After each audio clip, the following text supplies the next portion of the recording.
AP రాజకీయాల్లో TDP Janasena కూటమితో BJP పొత్తుపై suspense కొనసాగుతూనే ఉంది. టీడీపీ జనసేన మధ్య పొత్తు ఖాయమైనా ఆ కూటమిలో బీజేపీ చేరుతుందా లేదా అనే ఉత్కంఠకు మాత్రం క్లారిటీ రావటం లేదు. అయితే తాజాగా టీడీపీ అధిష్టానానికి బీజేపీ లిస్టు పంపిందట. 20 సీట్ల స్థానాలు కావాలని, ఆ లిస్టు ప్రకారం సీట్లు కేటాయిస్తేనే కలుస్తాం, లేదంటే లేదని తెగేసి చెప్పిందట. మరి ఆ లిస్టులో ఉన్న స్థానాలేంటో చూద్దామా? అన్ని రకాల చర్మ సమస్యలకు శాశ్వత పరిష్కారం ఈ శ్రీత 9281458181. టీడీపీతో పొత్తులో ఉన్న జనసేనతో తమ పొత్తు ఇప్పటికీ కొనసాగుతోందని బీజేపీ నేతలు చెబుతున్నారు. ఇటీవల చంద్రబాబు ఢిల్లీ వెళ్లి అమిత్ షాతో మీట్ అయి చర్చించిన సంగతి తెలిసిందే. ఆ చర్చల్లో ఏం చర్చించుకున్నారనే దానిపై క్లారిటీ లేదు. ఆ వెంటనే జగన్ ఢిల్లీ వెళ్లి బీజేపీ పెద్దలను కలిశారు.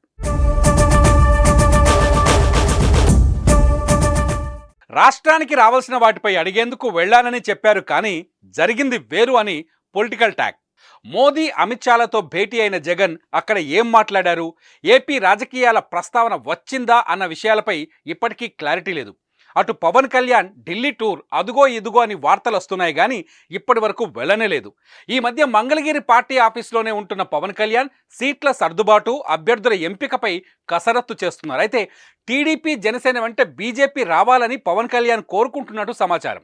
టీడీపీ జనసేనతో కలిసి బీజేపీ పొత్తు పెట్టుకుంటుందని పొలిటికల్ వర్గాలు డిసైడ్ అయ్యాయి. అయితే ఏపీలో బీజేపీ 20 అసెంబ్లీ సీట్లు అడుగుతుందట.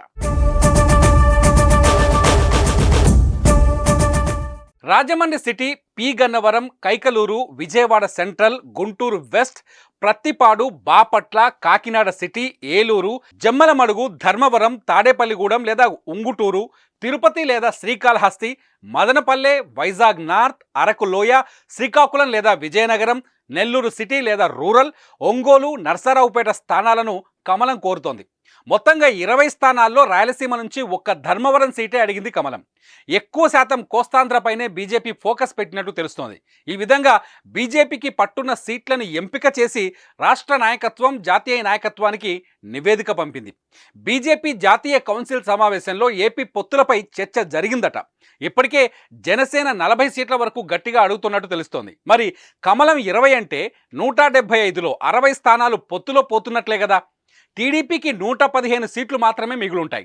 మరోపక్క అడిగిన 20 సీట్లు ఇస్తేనే పొత్తులపై ముందుగానే సంకేతాలు పంపుతోంది కమలం. మరి ఈ ప్రపోజల్పై టీడీపీ జనసేన నుంచి ఎలాంటి రిప్లై వస్తుంది, ఫైనల్ నిర్ణయం ఎలా ఉంటుంది అనేది టీడీపీ జనసేన తీసుకునే నిర్ణయంపై ఆధారపడి ఉంటుంది. మరి చూద్దాం కమలానికి చంద్రబాబు, పవన్ కళ్యాణ్లు ఏమి రిప్లై ఇస్తారో.